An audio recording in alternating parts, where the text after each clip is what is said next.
네, 오늘은 로마서 강의 10번째 시간입니다.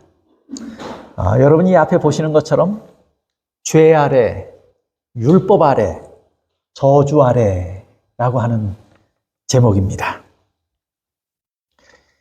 건강을 자신하던 사람들이 갑자기 한순간에 무너지는 모습들을 우리가 종종 봅니까? 또 반대로 늘 비실비실 사는데 오래 사는 사람들도 봐요.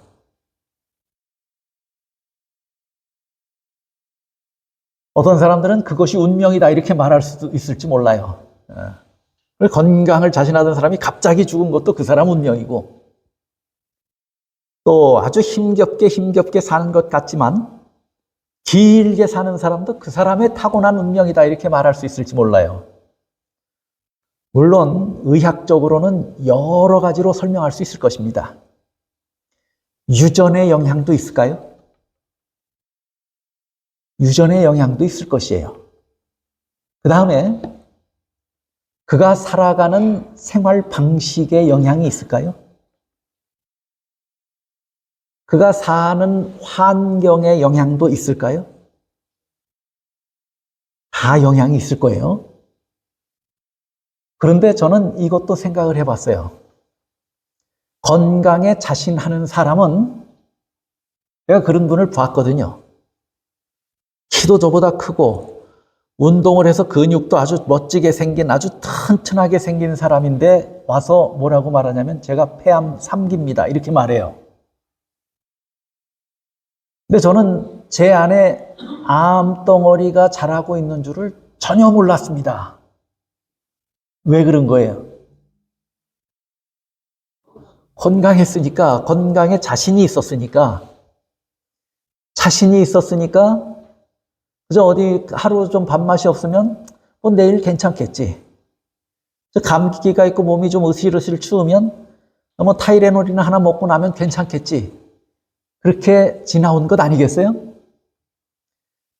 그런데 회사에서 정기 검진을 하라고 해가지고 1년에 한 번 검진 받는 데 가서 했더니 폐암 3기 판정을 받은 거예요. 갑자기 찾아왔는데 손 쓰기가 어렵게 된 거예요. 그런데 만약에 비실비실 살던 사람이라면 조금만 몸에 문제가 있으면 어떨까요? 병원 찾아갈 거예요. 병원 문지방이 닳도록 들락거릴 겁니다. 그렇죠? 툭 하면 병원 찾아가고 그렇게 안 하겠어요? 그러는 사람들은 비실비실 살아도 그 병이 처음 시작하는 단계부터 뭐 되기가 쉬우냐면 발견되기가 쉬워요. 그래서 손 쓸 수 없는 지경에까지 시간을 허비하지 않게 돼요. 건강에 자신하는 사람들은 자신에 대해서 잘 몰라요. 어떻게 말하면 자기에 대해서 속고 사는지도 몰라요. 암덩어리가 자라고 있는데 건강하다고 생각하니까. 근데 늘 병약한 사람은 조심조심 살아요. 검사해보고 또 검사해보고 조심조심 사는 거예요. 그렇게 살다 보니까 또 어떻게 해요? 큰 병은 안 걸리고 오래오래 사는 거예요. 그러면 이런 병원에 가는 습관, 자신에 대해서 속지 아니하고 조심조심 살아서 병원에도 자주 다니면서 자기 자신을 정확히 아는 사람이 어떻게 살 수도 있는 거예요. 또 길게도 사는 거예요. 오래도 사는 거예요. 그렇죠? 그래서 길게 사는 것, 오래 사는 것은 유전적 성향도 있을 것이고, 그 다음에 자기의 생활 습관도 있을 것이고, 내가 일하는 것이나 가정에서 생활하는 환경의 영향도 있을 것이고, 분명히. 그 다음에 또 다른 하나는 자기 자신에 대해서 늘 살펴보고 조심하고 사느냐, 그렇지 않느냐의 차이도 있을 것입니다. 그런데 그것은 단지 우리의 육체적인 건강만을 위한 원칙은 아니에요. 원리는 아니에요. 우리가 지난 시간에도 배웠지만 유대인들은 스스로 뭐 하는 사람이라고 그랬어요. 스스로 속고 있는 사람이라고 그랬어요. 독선에 빠졌어요. 위선적 삶을 살아요. 그러면서 문제 없다고 생각한 겁니다. 그리고 형식주의에 빠졌어요. 그 잘못을 지적하니까 자기가 해온 일을 합리화하고 정당화해요. 회개하거나 뉘우치지 않아요. 나 같은 사람이 병에 걸리지 누가 걸리겠어? 그러고 그냥 손 놓으면 그 사람은 어떻게 되는 거예요? 육체의 건강을 지키는데도 이런 여러 가지 조건들이 갖추어져야 되듯이 우리 영혼의 건강을 위해서도 이런 요소들은 반드시 필요합니다. 여러분의 정신이, 여러분의 믿음이, 여러분의 영혼이 건강하다고 자부하지 마십시오. 아무 문제 없다고 외면하지 마십시오. 그러다가 뭐해요? 그러다 중병 걸리는 거예요. 우리가 늘 조심하며 내 스스로를 살피는 일이 자주 있으면 자주 있을수록 우리는 큰 병으로부터 자유로울 수 있는 것입니다. 하나님께서 그렇게 듣기 싫어하는 고집스러운 유대인들에게 왜 저렇게 반복해서 너희가 죄인이라고 가르치고 있어요? 왜 그래요? 스스로 뭐 하지 말라고요? 자만하지 말라고요. 스스로 속아서 자신하지 말라고요. 그러다 돌이킬 수 없는 지경에 서게 된다고 가르치고 계시는 거예요. 오늘 우리에게도 그렇게 말씀하신다면 이것이 우리에게 쓰지만 양약 같은 것입니다. 우리를 뭐하게 하는 거예요? 우리가 속아서 갑자기 중병에 걸려서 엎드러지지 않도록 우리를 영원히 살게 하기 위해서 하나님께서 우리에게 주시는 권면이라고 하는 생각을 깊이 인식하시고 보셔야 합니다. 그 다음에 어떤 사람은 병 걸리면 안에 속에 병이 있는 사람이 가끔 뭐 하냐면 기침해요. 그러면 병원에 가면 뭐 줘요? 기침을 멎도록 하는데 도움이 되는 약을 주죠. 그러면 그 병이 치유됩니까? 치유가 되지 않아요. 예를 들어서 폐에 염증이 생겼어요. 기관지에 염증이 생겼어요. 그런데 기침을 잠 멈추는 가래를 삭히는 약을 주고 기침을 덜하게 하는 약을 처방해요. 그럼 그거 먹으면 낫는 거예요? 아니에요. 그것만 먹으면 한 6개월씩 기침해야 되는 거예요. 뭐가 있으니까? 염증을 일으키는 바이러스가 아직 있으니까. 독을 내뿜는 뱀이 우물 안에 들어가 앉아 있으면 그 우물을 퍼먹으면 위험하죠. 그러면 위험하니까 두레박을 새 걸로 바꾸면 어떨까요? 그 우물 겉을 파랗게 아주 멋진 페인트로 새롭게 칠해놓으면 좀 어떨까요? 뭐 해야 돼요? 그 물속에서 맹독을 품고 있는 독을 끄집어내야 돼요. 그래야 그 물이 깨끗해지고 그 물을 마실 수 있게 되는 거예요. 우리 안에 깊이 자리한 죄가 있는데 그 문제를 해결하지 못하고 겉으로 드러난 것만 가지고 평가해요. 남도 그렇게 평가하고 자신도 그렇게 평가해요. 오늘 내가 그렇게 사람들에게 악하지 않은 것 같으면 괜찮다고 생각해요. 누가 나에게 좀 불이익을 줬는데 내가 발끈하지 않고 참았어요. 나에게 그리스도인다운 면모가 있다고 생각을 해요. 그것으로 해결된 것입니까? 우리 안에 있는 맹독을 가진 뱀을 빼내야 돼요. 그렇지 않으면 완전한 치유가 이루어질 수 없는 것입니다. 육적인 건강에서도 원리가 동일하고 영적인 건강에서도 동일한 거예요. 오늘 우리에게 계속해서 말씀해요. 오늘 죄 아래, 율법 아래, 저주 아래 누가 저렇게 있단 얘기예요. 누가 죄 아래 있고 누가 율법 아래 있고 누가 저주 아래 있단 얘기예요. 유대인들이 그렇고 또요. 헬라인이 그렇고 또요. 오늘 우리가 그렇다 그 말이에요. 오늘 우리를 다시 보여주십니다. 보세요. 지금 몇 번 반복하는 거예요, 로마서가 지금까지. 제가 10번의 로마서 강의를 했지만 처음 2번 서론을 제외하고는 전부 뭐였어요? 죄인이란 얘기였어요. 또 반복합니다. 보세요. 로마서 3장 9절입니다. 그러면 어떠하냐? 자, 그러면 어떠하냐? 우리는 나으냐? 우리는 낫습니까? 그러면 어떠하냐? 다 너희 죄인이라고 얘기했어요. 그렇죠? 그러면 우리는 어떠냐? 그 우리는 어때요? 그러면 어떠하냐? 우리는 나으냐? 결코 아니라 유대인이나 헬라인이나 다 우리를 포함해서 유대인이나 헬라인이나 다 모두 다 뭐 아래 있다고요?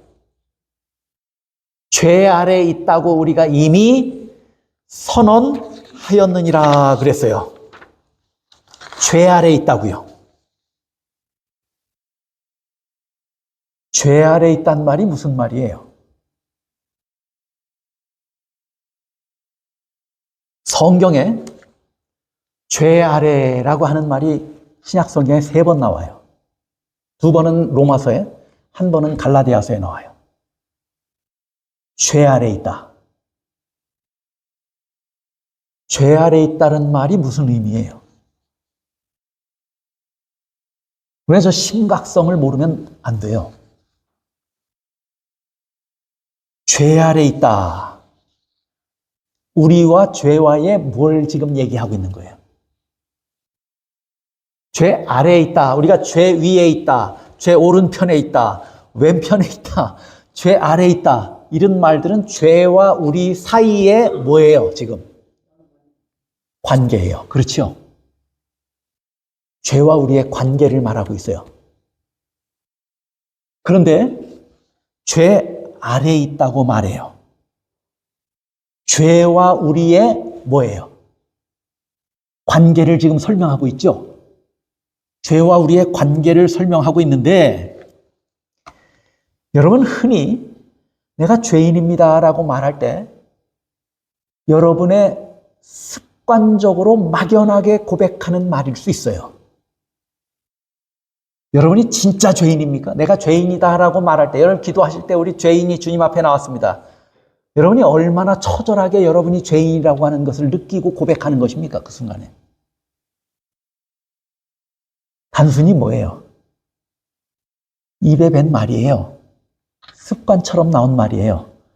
우리의 지은 죄를 용서해 주시고 무슨 죄를 지었는지도 잘 모르고 분별하지도 못하고 그것이 얼마나 심각한 것인지도 모르고 아무것도 모르고 그저 뭐 하는 거예요? 우리 죄를 지은 뭐 알든지 모르든지 상관없습니다. 아무 죄나 지은 것 있으면 용서해 주십시오. 그 말이에요.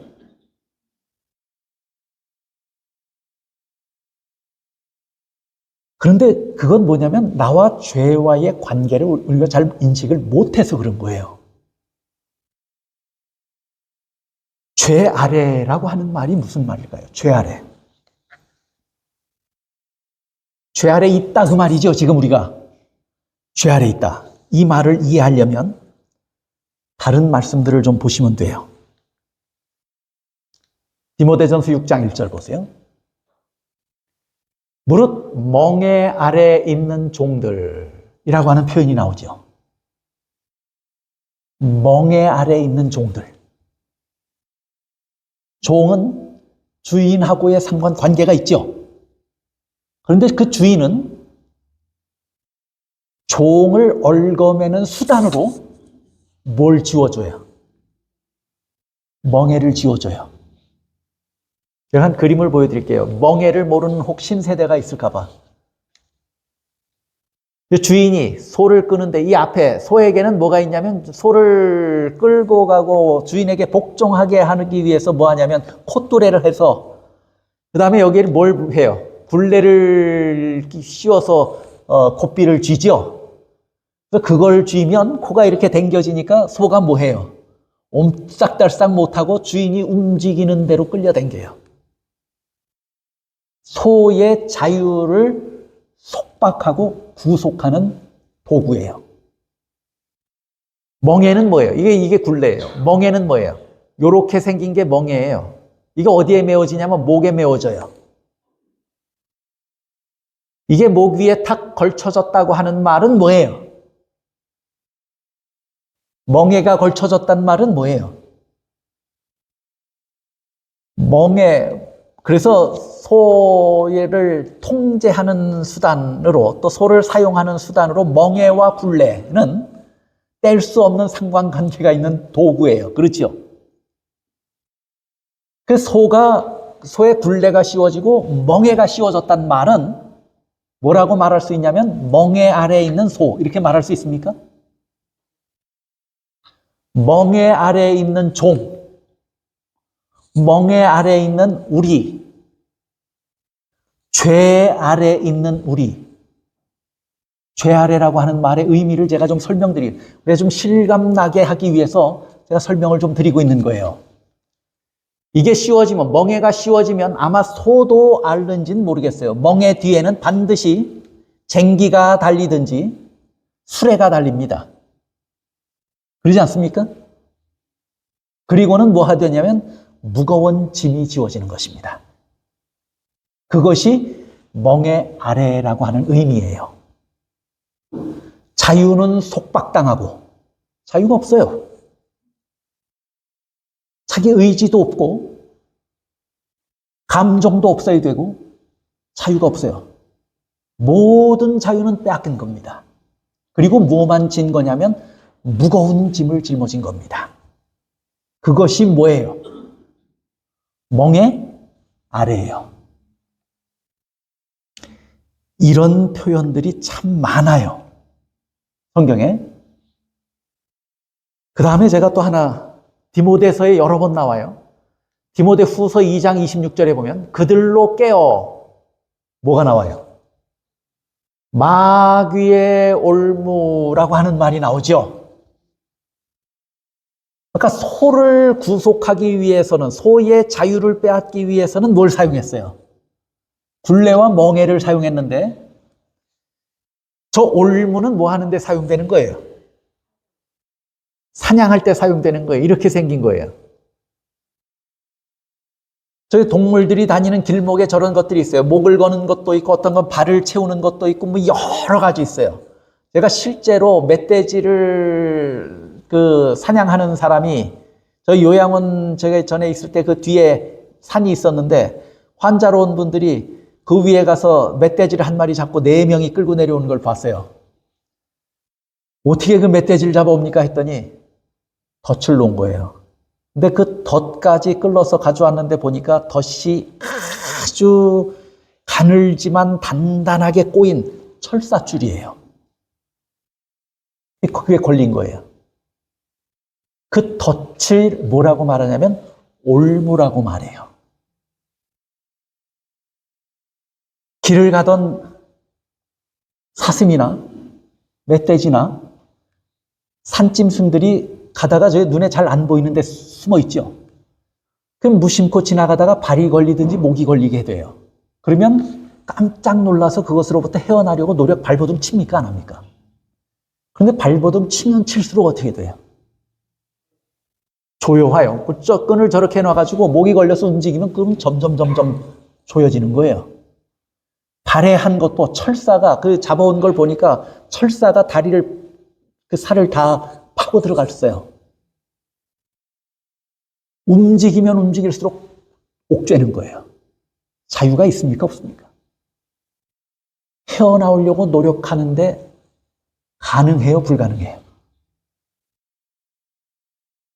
그것이 뭐냐면 올무예요. 또 그렇게 자유를 구속하고 속박하고 빼앗는 것이 멍에예요.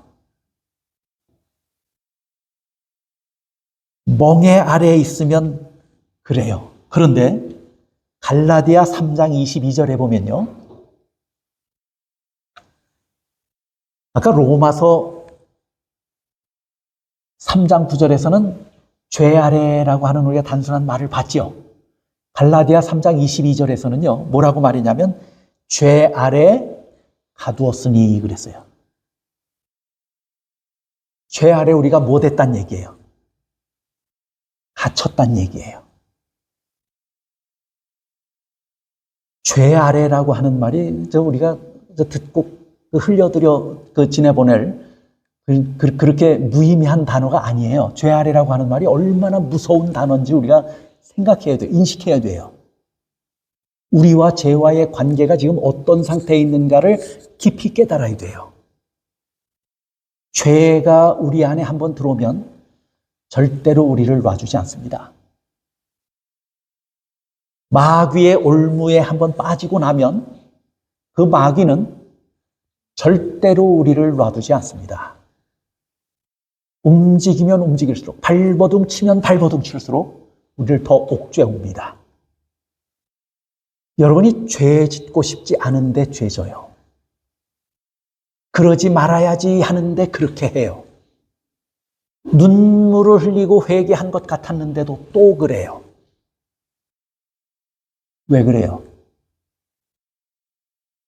한 번 올무에 물리면, 한 번 멍에가 지워지고 나면 사단이 그냥 내버려 둬요? 절대로 우리에게 자유를 주지 않습니다. 끝까지 우리를 옥죄고 붙들고 있는 것입니다. 죄라고 하는 것이 우리 안에서 그렇게 하고 있다고 하는 것이에요. 죄가 호락호락한 것이 결코 아니에요. 그게 사소하든지 크든지 우리가 죄와 상대해서 이길 수 있는 사람은 우리 중에 단 한 사람도 없습니다.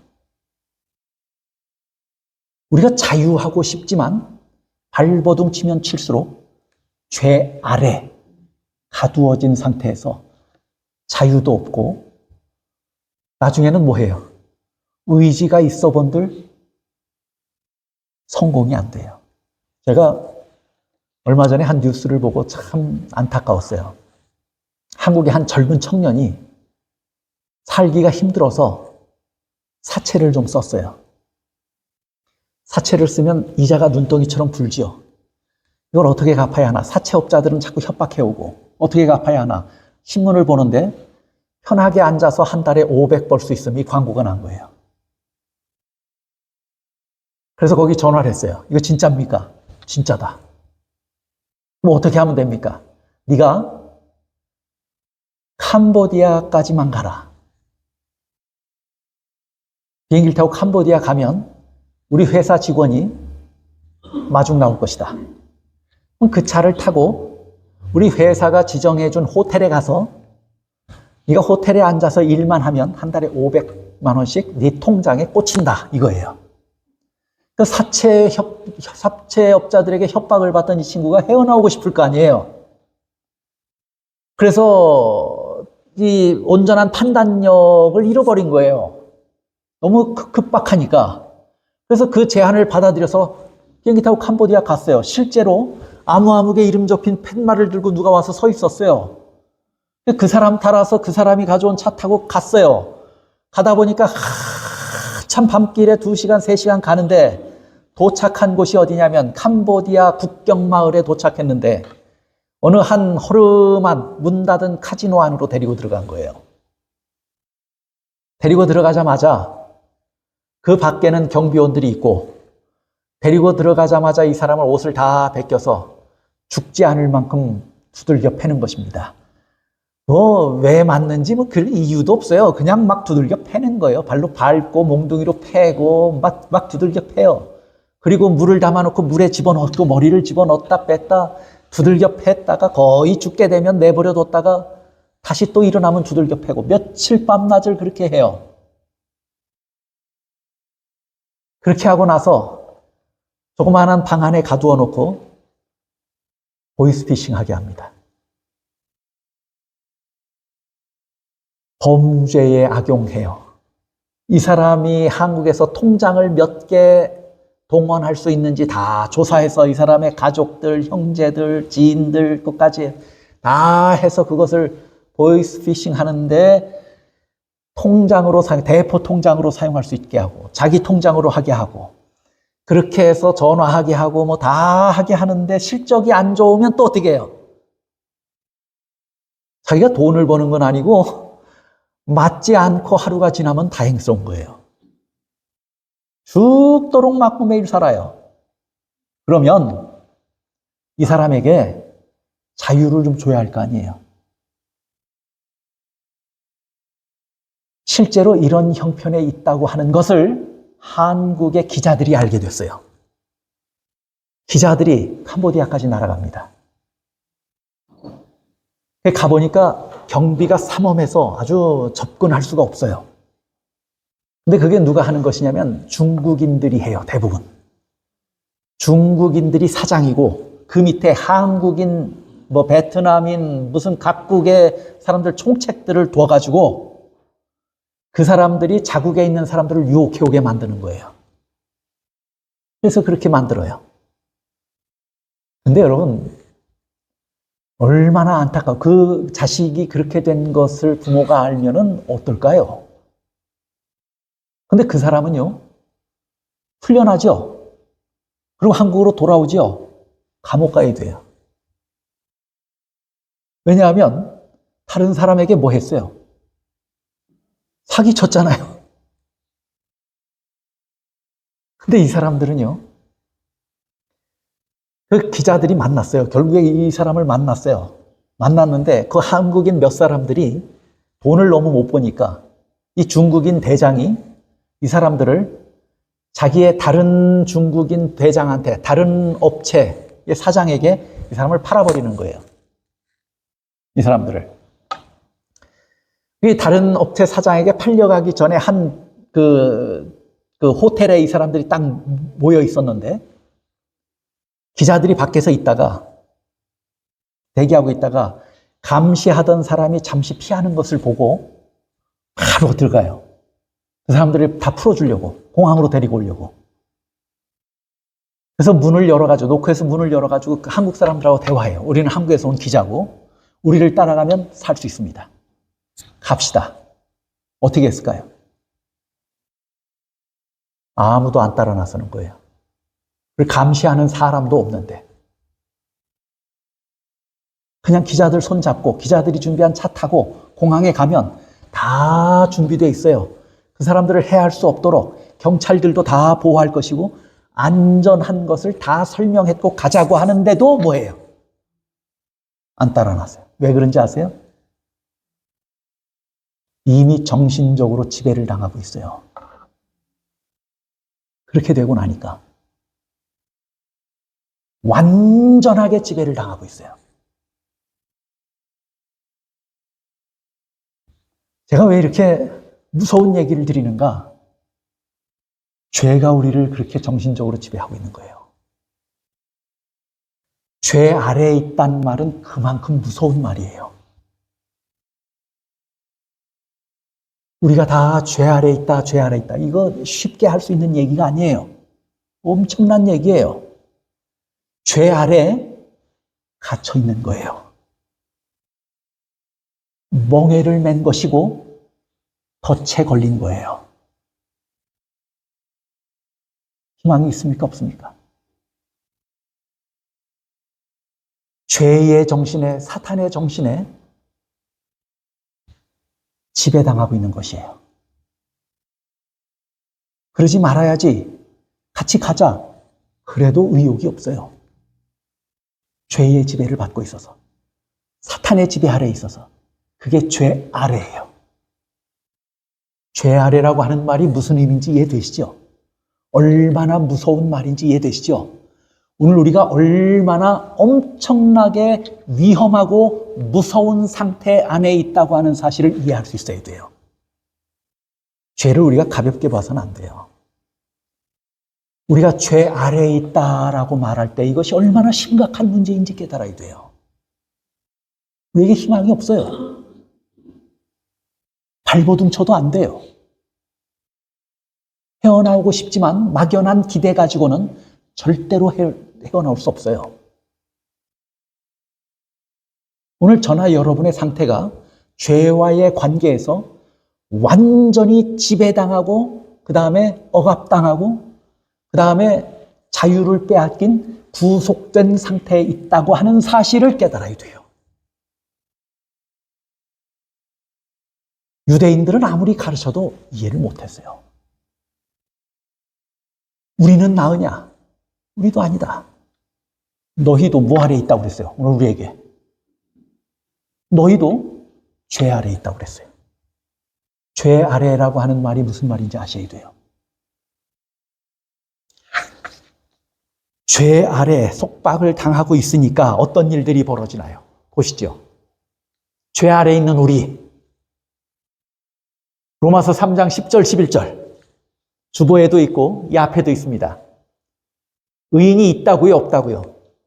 죄 아래에 있는데 의인이 있을 수 있어요? 없어요? 로마서 3장 10절. 기록된 바 의인은 없나니 하나도 없으며 죄 아래에 저렇게 철저하게 가두어져 있는데 사람들이 의인이에요? 아니에요?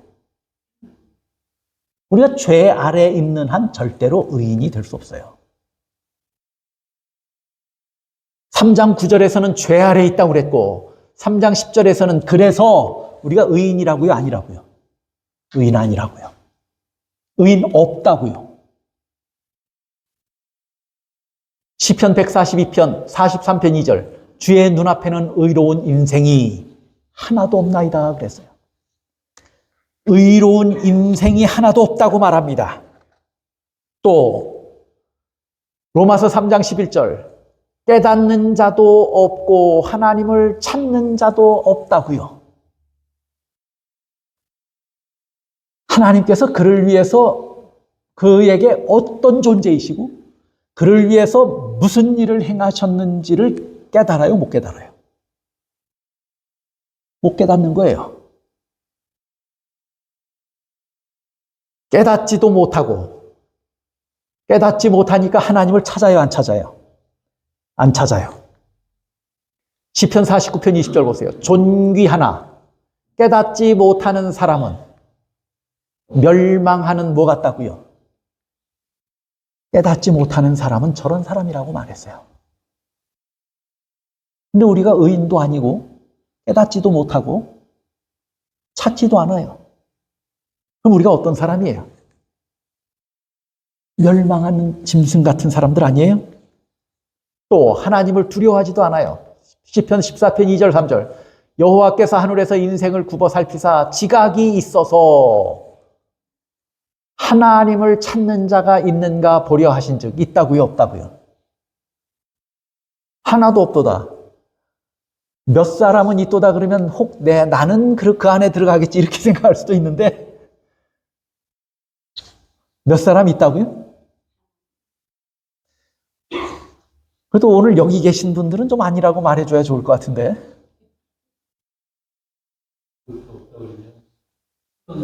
희망이 없죠? 계속해서 우리 좀 살펴봅시다. 하나도 없다는 거예요. 찾는 자가 있는가 보려고 하신즉 있는가 누가 날 찾는가 아무리 살펴봐도 있다고요? 없다고요? 없다고 말씀해요.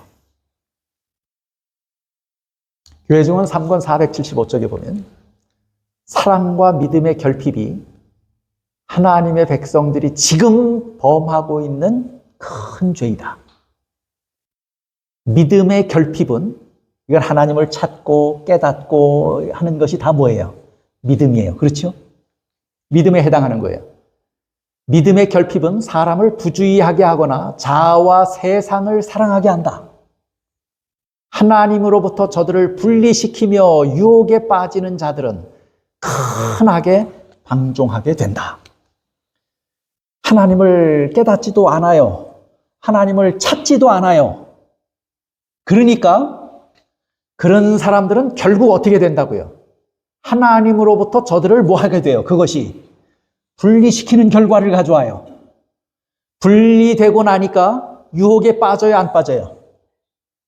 죄 아래, 죄가 우리를 얼마나 속박하는데요. 얼마나 무섭고 철저하게 우리를 컨트롤하는데. 그 속에서 헤어나올 수 있어요? 없어요? 없는 거예요. 유혹에 빠지는 자들은 큰 악에 방종하게 된다. 그래서 죄 짓는 거예요. 사람들이 다 죄인으로 살아요. 그들의 모든 생애가 오직 자신을 즐겁게 하기 위하여 산 것이었음을 드러내주고 있음에도 불구하고 지금껏 살아온 모습을 보니까 다른 사람을 기쁘게 한 것도 없고 하나님을 기쁘시게 한 삶도 아니고 오로지 누구 기쁨만을 위해서 살아온 거예요. 내 기쁨만을 위해서 살아왔다 그거예요. 내 만족, 내 기쁨. 그럼에도 불구하고 스스로 선과 의를 소유하고 있다고 자부하고 있는가? 그리고 우리는 대체적으로 원만하면 대체적으로 잘 믿고 있다 이렇게 생각하지 않습니까? 막연하게. 유대인들은 더 했죠.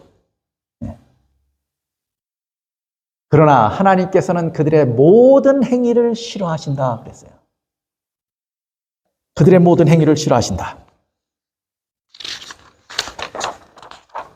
그러므로 하나님은 그런 모습에서 지금 돌이키라고 우리에게 호소하고 계셔요. 사도행전 3장 19절 보세요. 그러므로 지금 우리가 어떤 형편에 있는지 하나님이 우리를 왜 싫어하는지 잘 이해하고 너희가 뭐 하라고요? 회개하고 돌이켜 너희 죄 아래 있는 우리에게 뭐 하라고요? 죄 없이 함을 받으라 하고 권면해요. 또 이사야 45장 22절에 보면 땅의 모든 끝이여 누구로 돌이켜? 아까는 뭐 하고 돌이키라고 그랬어요? 아까는 회개하고 돌이키라고 그러더니 지금은 누구에게로 돌이키란 말이에요? 내게로 돌이키란 말이에요. 그럼 회개한단 말이 무슨 말이에요?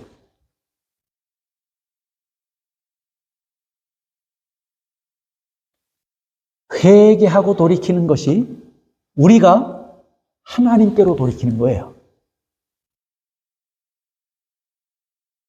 우리 안에 하나님을 사랑하는 마음, 하나님을 찾고자 하는 열심, 우리 안에 있습니까? 없습니까? 그걸 그렇게 되기 위해서 돌아서라고 말씀해요. 그렇게 돌아서라고요. 자, 죄 아래 있는 우리가 의인이 없어요. 그렇죠?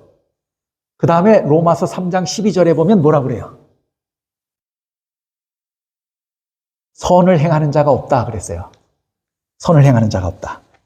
3장 12절에 여러분 주보에 보면 있죠. 다 치우쳐 함께 무익하게 되고 선을 행하는 자는 없나니 하나도 없도다. 무익하게 돼서 선을 행하는 자가 있다고요? 없다고요? 없다고요. 전도서 7장 20절도 선을 행하고 전혀 죄를 범하지 아니하는 의인은 세상에 없다 그랬어요. 죄 짓지 않는 사람, 선을 행하는 사람이 세상에 없다고요. 그 다음에 시편 14편 1절 어리석은 자는 그의 마음에 이르기를 하나님이 없다 하는도다. 그들은 부패하고 그 행실이 가증하니 뭐 하는 자가 없어요? 선을 행하는 자가 없어요. 그런데 계속해서 이런 말씀, 선을 행하는 자가 없다라고 하는 말씀이 기록될 때마다 그 이전에 마치 전제처럼 따라붙은 말씀이 있어요. 그게 뭔지 아세요? 제가 여러 구절을 말씀드렸는데 그게 뭔지 여러분 파악하셨어요? 왜 선을 행하는 자가 없다고 말해요? 왜? 실제 선을 행하는 자가 없어요. 그 마음에 하나님이 뭐 한 사람? 없는 사람은 선을 행할 수 없어요. 누가 선이에요? 하나님이 선이에요. 하나님이 우리 안에 없는데 선을 행할 수가 있나요? 그 안에 선이 없어요. 하나님을 두려워하지도 않아요. 하나님이 계시지 않아요. 하나님을 찾지도 않아요. 하나님을 경외하지도 않아요. 그러니까 어때요? 선을 행하는 사람이 없어요. 그러면 어떻게 선을 행하지 않고 악을 행하는가 보세요. 선을 행하는 자가 없다 하고 로마서 3장 12절에 선언하고 어떻게 선을 행하는 자가 없는가를 로마서 3장 13절부터 18절까지 쭉 나열했어요. 여러분이 주보에 보시면 기록됐죠? 13절부터 그들의 목구멍은 열린 무덤이요 하면서 시작해요. 그런데 뭐에 대한 이야기예요? 13절, 14절은 우리의 뭐가 죄져요? 입이 죄져요. 선하지 않아요. 우리 입이 선하지 않아요. 그 다음에 로마서 3장 15절부터 17절 보면 뭐가 선하지 않아요? 우리의 발이 선하지 않아요. 그 다음에 로마서 3장 18절에 보면 뭐가 선하지 않아요? 눈이 선하지 않아요.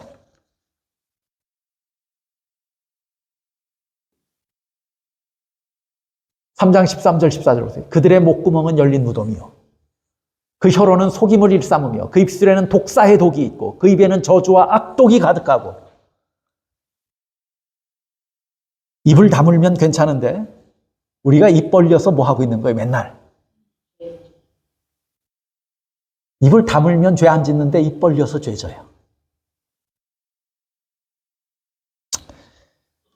세상 사람들은 모인 지 3분만 되면 음담패설한다고 그래요. 그리스도인들은 모이고 3분 되면 무슨 얘기할까요? 그리스도인들은 모인 지 3분 되면 예배에서 받은 은혜를 얘기합니까? 아침 기도력 들은 말씀을 그날 모여서 모인 지 3분 되면 얘기합니까? 하나님이 오늘 나에게 어떻게 선한 분이셨는지 얘기합니까? 내가 기도했더니 하나님께서 이렇게 들어주셔서 하는 얘기합니까? 안 합니까? 모인 지 3분 되면 3분 되도록 안 한 게 아니고 3년이 되도록 한마디 안 하고 그런 얘기는. 그래, 입만 열면 그리스도인들은 모인 지 3분만 되면 돈 얘기, 정치 얘기, 세상 얘기, 남 얘기, 그 안에 하나님이 계시지 않아요. 왜 그런지 아십니까? 마태복음 15장 18절 입에서 나오는 것들은 마음에서 나오나니 이것이야말로 사람을 더럽게 하느니라. 그 입은 열린 무덤이라고 그랬죠. 무덤이 열려 있으면 그 안은 어때요? 그 묻어놓은 시신들이 썩어 있으면 악취 날까요? 그걸 닫아놓으면 괜찮은데 그걸 열어놨단 말이에요. 그 속이 마음이에요. 마음이 열린 무덤, 눈을 통해서, 입을 통해서 뭐 해요? 나와요. 그런데 예레미야 17장 9절을 보면 만물보다 거짓되고 심히 부패한 것이 뭐라고요? 사람의 마음이에요. 우리 마음이 그렇게 본래 죄 아래 있는데 선한 얘기 한다는 게 불가능하잖아요. 우리가 입으로 죄져요. 그 다음에 발로 죄져요. 그 발은 피 흘리는 데 빠른지라. 이거 피 흘리는 데 빠른 얘기는 사람을 죽이는 데 빠르다는 얘기예요? 살리는 데 빠르다는 얘기예요? 사람을 죽이는 데 빠르다 그 얘기예요. 여러분 저 말씀을 들으시면서 우리가 가는 곳마다 우리의 발길이 닿는 곳마다 어떤 일이 벌어지는가를 한번 생각해 보십시오. 우리의 발길이 닿는 곳마다 어떤 일이 일어나고 어떤 결과들이 일어나는가. 그것이 오늘 내 안에 선이 있는가 없는가를 구분할 수 있는 기준이 될 수 있어요.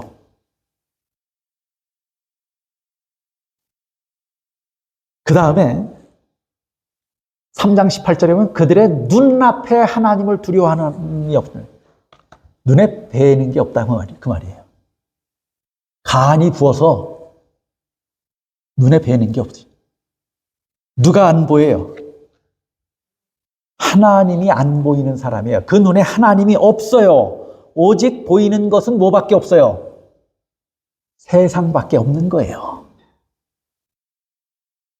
우리가 그렇게 삽니까? 안 삽니까? 우리가 가는 곳마다 사는 영혼들이 삽니까? 우리가 입을 벌릴 때마다 하나님께서 영광을 받으십니까? 우리의 눈이 보는 것마다 그것을 통해서 우리의 신앙이 자라고 하나님을 알게 되고 하나님을 기억하게 되고 하나님을 존중히 여기는 역사들이 일어납니까? 마치 롯처럼 요단들을 바라보고 뭐해요? 소돔성 가까이 가서 터전을 잡은 롯의 모습을 기억하잖아요. 뭐가 그에게 그가 만약 맹인이었다면 어땠을까요? 롯이. 그래서 예수님께서 뭐라고 말씀하셨냐면 예수께서 이르시되 너희가 맹인이 되었더라면 죄가 없으려니와 본다고 하니 너희 죄가 그대로 있느니라. 우리가 다 뭐 해서 죄져요? 봐서 죄져요. 입 벌려서 죄짓고 가만히 집에 들어앉아 있으면 죄 안 질 건데 쪼르르 달려가서 누군가 만나서 그 사람도 죽이고 나도 죽고 다 죽여요. 눈 감고 살면 죄 안 짓는데 이것저것 하나님은 안 보고 세상 것들만 바라보고 사느라고 죄 져요. 그렇게 사니 선이 있어요, 없어요? 우리가 죄 아래에 있다고 말합니까, 안 합니까? 그렇게 때로는 의식해도 안 되고 때로는 무의식 중에 우리는 죄 아래 철저하게 지배당하고 있다고 하는 사실을 깨달으셔야 돼요. 자, 그러면 그런 상태에 있으면 그 다음에 로마서 3장 19절에 보면 보세요. 우리가 알거니와 무릇 율법이 말하는 바는 율법 아래에 있는 자들에게 말하는 것이니 이는 모든 입을 막고 온 세상으로 하나님의 심판 아래에 있게 하려 함이라 그랬어요. 우리가 뭐 아래에 있어요? 죄 아래에 있으면 뭐 아래에 있는 거예요? 여러분 보세요. 말로 당신은 죄인입니다 하는 것하고 그 사람이 재판정에 서서 법에 비추어서 유죄를 선고합니다 하고 같습니까? 다릅니까? 확실히 다르죠. 그 효력 면에서 차이가 있습니까? 제가 이성희 자매가 죄인입니다 하면 이성희 자매 그냥 기분 나쁘고 말 거예요. 그렇죠? 기분 나쁘고 말 거예요. 저 인간 내가 다음 주까지는 안 보리라. 뭐 이럴 수 있어요. 그런데 법정에 서서 법조문에 비추어서 유죄하고 선고를 내리면 제가 그냥 말한 것하고는 천지 차이예요. 그때부터는 뭐 해야 돼요? 죄의 값을 치러야 돼요. 죄 아래에 있다고 하는 말도 무서운 말이죠. 그런데 우리가 또 뭐 아래에 있다고요? 율법 아래에 있다고요. 그건 더 무서운 말이에요. 희망이라고 보여요, 안 보여요? 미주시조 1895년 3월 7일자 YC 기고한 글이에요. 온 세상은 도덕적인 의의 표준, 율법이죠. 도덕적 표준. 의의 도덕적 표준, 율법이에요. 온 세상은 도덕적인 의의 표준 앞에 뭐 받은 채로 서 있다고요? 우리가 율법 아래에 있습니까?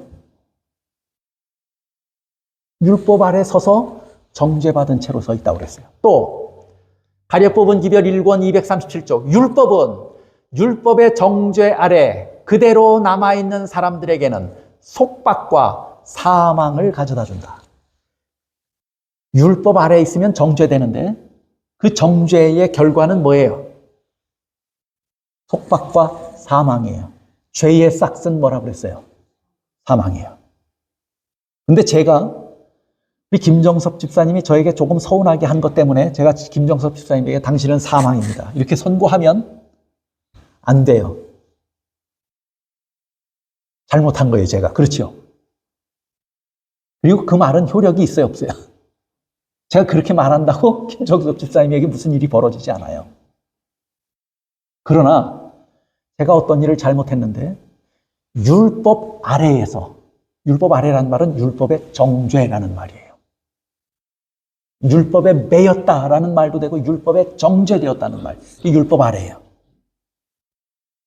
율법의 정죄를 받고 나면 그때는 저는 제가 그렇게 되고 싶지 않아도 뭐 해야 되냐면 죽어야 돼요. 그 결과예요. 사망이에요. 죄 아래도 무서웠는데 죄 아래에 있다 보니까 갑자기 뭐 아래에도 있게 된 거예요, 우리가. 율법 아래에도 있게 된 거예요. 여러분이 죄와 무관하다면 율법 아래에 있지 않을 것입니다. 죄 아래에 있다 보니까 뭐 아래에 있게 됐어요? 율법 아래에 있게 됐어요.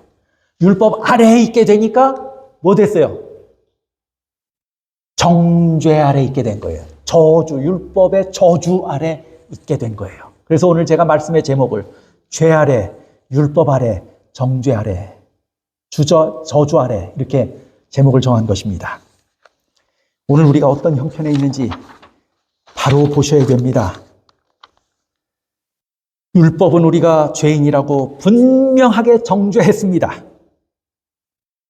그래서 뭐 했다고 말했냐면 우리 입을 막았다고 그랬어요. 아까 로마서 3장 19절에 보니까 율법 아래에 있는 사람들에게는 무슨 일이 벌어졌다고 그랬어요. 이는 모든 입을 뭐하고 막고 세상으로 하나님의 심판 아래에 있게 한다. 우리가 누가 그냥 죄인이면 아니에요. 내가 그럴 수밖에 없었어요. 정당화도 하고 뭐 항변할 거 아니에요. 율법이 사망 선고하고 나면 그 다음에 할 말이 있어요, 없어요? 아니라고 해도 돼요, 안 돼요? 모든 말을 막는 거예요. 그리고 심판이 이렇게 되는 거예요. 율법의 역할도 그만큼 무서운 겁니다.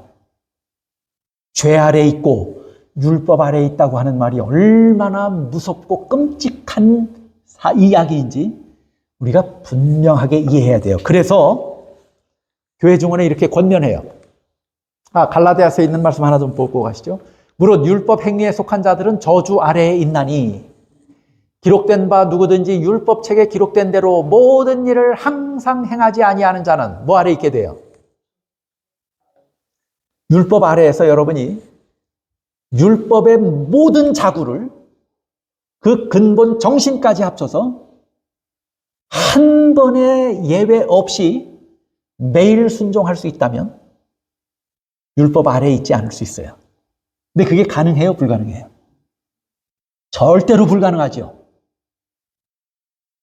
그러면 모든 일을 항상 율법책에 기록된 대로 모든 일을 항상 행하지 아니하는 자는 죄 아래에 있고 율법 아래에 있고 그 다음에 뭐 아래에 있는 거예요? 저주 아래에 있는 거예요. 지금 우리 상태가 너희는 나으냐? 그랬더니 우리도 저렇다고 해요. 우리가 저렇다. 우리가 저런 입장에 있다. 교회 증언 3권 476쪽이에요. 이 타락한 시대의 부패는 하나님을 섬겨왔노라고 공언하는 많은 영혼들을 더럽혔다. 오늘 우리도 그래요. 그러나 지금이라도 그대가 잘못을 바로잡고 회개하고 용서의 필요를 느낌으로써 십자가에 못 박히셨다가 부활하신 구주의 피가 그대를 위하여 대속하도록 하기에는 늦었다고요? 늦지 않았다고요? 아직 늦지 않았다고요. 우리는 한 백성으로서 부주의하게 되어 죄를 무관심하게 보아 넘겨서는 안 된다. 우리가 지금껏 그렇게 살아왔어요? 자기 건강 맹신하고 과신하고 그렇게 살다가 뭐 한 거예요? 지금 우리 형편을 보니까 수술해도 지금 나을지 말지 아주 위독한 상태에 있는 거예요. 엄중한 상태에 있는 거예요. 그런데도 못 깨달으면 그냥 죽는 거예요. 그런데도 못 깨달으면 죽어야 돼요. 이걸 가르쳐주는 이유가 뭐예요? 얼마나 심각한 상태인지 너희가 알고 이제라도 늦지 않았으니, 아직 안 늦었다고 그랬어요. 이제라도 늦지 않았으니 돌이켜서 회개하고 예수를 믿으라고 말해요. 그것밖에 살 길이 없다고 말하는 거예요. 더 이상 그러므로 한 부주의하게 되어 죄를 무관심하게 보아 넘겨서는 안 된다고 말합니다. 여러분, 우리에게 소망이 있으려면 나 자신을 제대로 보는 것에서부터 시작해야 합니다.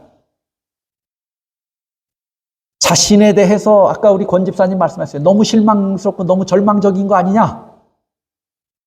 우리에게 희망이 있으려면 먼저 철저하게 자신에 대하여 절망해야 합니다. 자기 자신을 깨달아야 돼요. 아까도 말씀드렸어요. 죄인 하지만 얼마나 죄인이라는 사실을 심각하게 깨닫고 받아들이고 계십니까?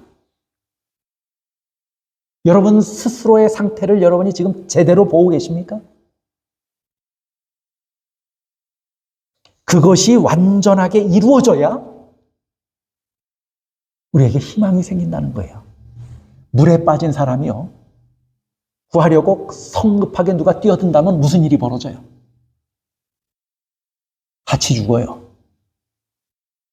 지혜로운 사람은 물에 빠진 사람이 어떻게 되기까지 기다립니까? 허우적거리고 그의 할 수 있는 모든 일을 다 한 후에 기진맥진해서 그의 삶에 대해서 포기하고 절망할 때, 그리고 자기 자신에 대해서 거의 죽게 되었을 때, 그때 가서 뭐 해요? 그때 가서 끄집어내 오는 거예요. 그래야 살 수 있어요. 안 그러면 둘 다 죽어요.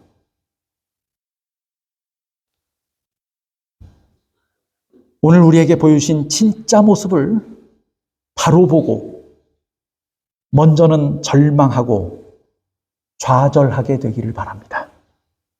이 과정을 우리가 반드시 겪어야 합니다. 나야말로 정말 희망이 없는 사람이라는 사실을 제대로 깨달아야 합니다. 고개를 들지 못하고 주님, 나는 죄인입니다. 이렇게 고백할 수 있어야 합니다. 나야말로 지금까지 무의미한 삶을 살았고, 무익한 삶을 살았고, 무력한 삶을 살았습니다 하고 고백할 수 있어야 합니다. 이렇게 고백할 때 비로소 하나님의 구원의 손이 우리에게 임하는 것입니다. 그제서야 주님께서 은혜로 뻗으시는 그 팔을 간절하고 절실한 마음으로 우리가 붙잡을 수 있는 것이에요. 여러분, 지금 상태에서 하나님이 내가 너를 구원하마 하고 손을 뻗어보신들, 여러분이 그거 절실하게 바라볼까요? 그거 없어도 지금 살만한데, 그렇지 않아요? 철저하게 좌절하고 철저하게 실망하고 자기 자신을 제대로 본 후에야, 그때서야 비로소 절실하게 하나님의 구원의 은혜를 붙들려고 하는 마음이 우리 안에서 일어나는 거예요. 그때 하나님께서 우리에게 구원의 손을 내미시는 거예요. 이 원리를 바르게 이해하시기를 바랍니다. 사도 바울이 왜 이렇게 철저하게 우리가 죄인이라고 거듭거듭 말하고 있는지를 우리가 제대로 깨달아 알아야 합니다. 그래야 우리에게 희망이 있고, 그래야 우리에게 소망이 있는 것이에요. 말씀을 마치겠습니다.